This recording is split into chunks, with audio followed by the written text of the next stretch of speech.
Thiruvananthapuram ഇടപ്പഴഞ്ഞിയിലെ hotel ഉടമയുടെ കൊലപാതകത്തിൽ പ്രതികളെന്ന് സംശയിക്കുന്ന രണ്ടുപേർ പിടിയിലായി. കേരള കഫേ സ്ഥാപനത്തിലെ ജീവനക്കാരാണ് രണ്ടുപേരും. ഒരാൾ മലയാളിയും മറ്റൊരാൾ നേപ്പാൾ പൗരനുമാണ്. അടിമലത്തുറയിൽ നിന്നാണ് ഇരുവരും പിടിയിലായത്. മനീഷ് മഹിപാൽ വിവരങ്ങൾ നൽകും. മനീഷ്, ഇവരെ പിടികൂടുന്നതിനിടെ പോലീസുകാരെ പ്രതികൾ ആക്രമിക്കാൻ ശ്രമിച്ചു.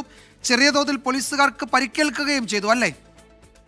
വിജയകുമാർ, ഈ പ്രതികളെ പിടികൂടുന്ന സമയത്ത് പ്രതികൾ അമിതമായി മദ്യലഹരിയിലായിരുന്നു എന്നാണ് നമുക്ക് ലഭിക്കുന്ന വിവരം. തിരുവനന്തപുരം സിറ്റി പോലീസിന്റെ ഷാഡോ ടീമാണ് ഇതുമായി ബന്ധപ്പെട്ട് ഇവരുടെ ഫോൺ ലൊക്കേറ്റ് ചെയ്താണ് ഇവർ സ്ഥലത്തുണ്ട് എന്ന് മനസ്സിലാക്കുക. ഇവരെ ഷാഡോ പോലീസ് സമീപിക്കുന്ന സമയത്താണ് പോലീസാണെന്ന് അറിയാതെ ഇവർ പോലീസുകാരെ ഈ പ്രതികൾ ആക്രമിക്കുകയായിരുന്നു. പക്ഷേ 4 പോലീസുകാർക്ക് നിസ്സാര പരിക്കുണ്ടെന്നുള്ള വിവരമാണ് നമുക്ക് ലഭ്യമായിട്ടുള്ളത്. തിരുവനന്തപുരം നഗരത്തിൽ നിന്ന് ഏകദേശം 35 കിലോമീറ്റർ ദൂരെയുള്ള അടിമലത്തുറ എന്ന പ്രദേശത്ത് നിന്നാണ് ഇരുവരെയും പോലീസ് പിടികൂടിയിട്ടുള്ളത്. പിടികൂടുന്ന സമയത്ത് ഇരുവരും വലിയ രീതിയിൽ മദ്യലഹരിയിലായിരുന്നു എന്നാണ് മനസ്സിലാക്കുന്നത്. ഇന്ന് ഉച്ചയോടുകൂടി ആണ് ഈ കൊലപാതകം നടന്നുവെന്നാണ് പോലീസ് സംശയിക്കുന്നത്. 2 ദിവസമായി കേരള കഫേ എന്ന സ്ഥാപനത്തിൽ ഈ ജീവനക്കാർ രണ്ടുപേരും എത്തിയിരുന്നില്ല. രണ്ടുപേരും ഫോൺ വിളിച്ചപ്പോൾ എടുത്തിരുന്നില്ല. പിന്നീടാണ് സഹ ഉടമയായിട്ടുള്ള കേരള കഫേ എന്ന ഈ നമ്മുടെ തിരുവനന്തപുരം നഗരത്തിലെ കോട്ടൺ ഹിൽ സ്കൂളിന് എതിർവശത്തുള്ള കേരള കഫേ എന്ന സ്ഥാപനത്തിലെ സഹ ഉടമ ജസ്റ്റിൻ രാജ്, അദ്ദേഹം മുൻ CPM തിരുവനന്തപുരം ജില്ലാ സെക്രട്ടറി സത്യനേശന്റെ മകളുടെ ഭർത്താവ് കൂടിയാണ്. അദ്ദേഹം ഇന്ന് ഉച്ചയോടുകൂടിയാണ് ഇവർ താമസിക്കുന്ന ഇടപ്പഴഞ്ഞിയിലെ വീട്ടിൽ ഈ 9 പേരാണ് ജീവനക്കാർ, അതായത് മലയാളികൾ ഉൾപ്പെടെ ഇതര സംസ്ഥാന തൊഴിലാളികൾ ഉൾപ്പെടെ താമസിക്കുന്ന ഈ ക്യാമ്പിലേക്ക് അല്ലെങ്കിൽ ആ വസതിയിലേക്ക് ഇയാൾ ഉച്ചയ്ക്ക് ചെല്ലുകയാണ്. ആ സമയത്താണ് ഇവരുമായി ചില തർക്കമുണ്ടായി. പിന്നീട് 5 മണിയോടുകൂടി മറ്റൊരു ജീവനക്കാരൻ ജോലി കഴിഞ്ഞെത്തിയ സമയത്താണ് മുഖത്താകെ രക്തം പുരണ്ട നിലയിൽ ജസ്റ്റിൻ രാജിനെ മരിച്ച നിലയിൽ കണ്ടെത്തിയത്. പോലീസിന്റെ പ്രാഥമിക അന്വേഷണത്തിൽ പോലീസ് മനസ്സിലാക്കുന്നത് ഇത് കൊലപാതകമാണെന്നാണ്. ഈ ഒളിവിൽ പോയ ഈ 2 പേർ, അതായത് ഒരാളുടെ പേര് അനീഷ് എന്നാണ് നമുക്കിപ്പോൾ ലഭ്യമായിട്ടുള്ള വിവരം. മറ്റൊരാൾ നേപ്പാൾ സ്വദേശി കൂടിയാണ്. അയാളുടെ പേര് നമുക്ക് കിട്ടിയിട്ടില്ല.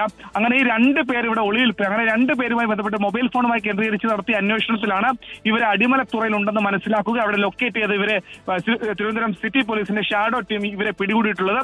അല്പസമയത്തിനകം തന്നെ പ്രതികളെ തിരുവനന്തപുരം മ്യൂസിയം പോലീസ് സ്റ്റേഷനിലേക്ക് കൊണ്ടുവരും. എന്താണ് കൊലപാതകത്തിന് കാരണമെന്ന് ഈ ഹോട്ടൽ ഉടമ ഇവരെ തിരഞ്ഞ് ഈ 2 തൊഴിലാളികളെ 2 ജീവനക്കാരെ കാണാതിരുന്നപ്പോൾ അവരെ തിരഞ്ഞ് അവർ താമസിക്കുന്ന സ്ഥലത്തേക്ക് പോയി. പിന്നീട് അദ്ദേഹത്തെ പറ്റി ഒരു വിവരവുമില്ല. അദ്ദേഹത്തിന്റെ കുടുംബാംഗങ്ങൾ അന്വേഷിച്ച് പോയി.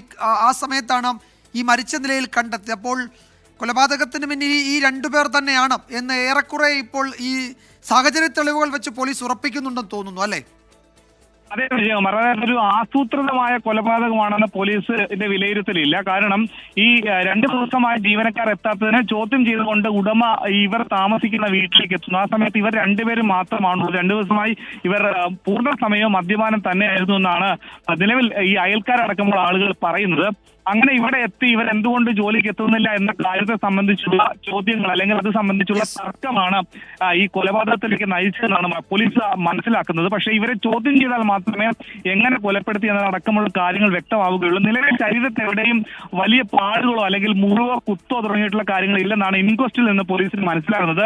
പക്ഷേ മുഖത്താകെ, അതായത് വായിൽ നിന്നും രക്തം അമിതമായി വന്നിട്ടുണ്ട്. അതുകൊണ്ട് തന്നെ അമിതമായും ഇദ്ദേഹത്തെ മർദ്ദിച്ചപ്പോൾ ഉണ്ടായതാണോ? ഒപ്പം തന്നെ മനീഷ്, എന്തായാലും അതിൽ സമഗ്രമായ ചോദ്യം ചെയ്യൽ നടക്കും. ഈ 2 പേർ തന്നെയാണോ പ്രതികൾ, മറ്റാരെങ്കിലും ഉണ്ടോ എന്നതൊക്കെ പോലീസ് പരിശോധിച്ചു വരികയാണ്. മദ്യലഹരിയിലായിരുന്ന പ്രതികൾ ഈ പിടികൂടുന്ന സമയത്ത് പോലീസിനെ ആക്രമിക്കാൻ ശ്രമിക്കുകയും നിസ്സാര പരിക്ക് പോലീസിന് ഏൽക്കുകയും ചെയ്തു എന്ന വിവരം കൂടി വരുന്നുണ്ട്. മനീഷ് മഹിപാലാണ് വിവരങ്ങൾ നൽകിയത് തിരുവനന്തപുരത്ത്.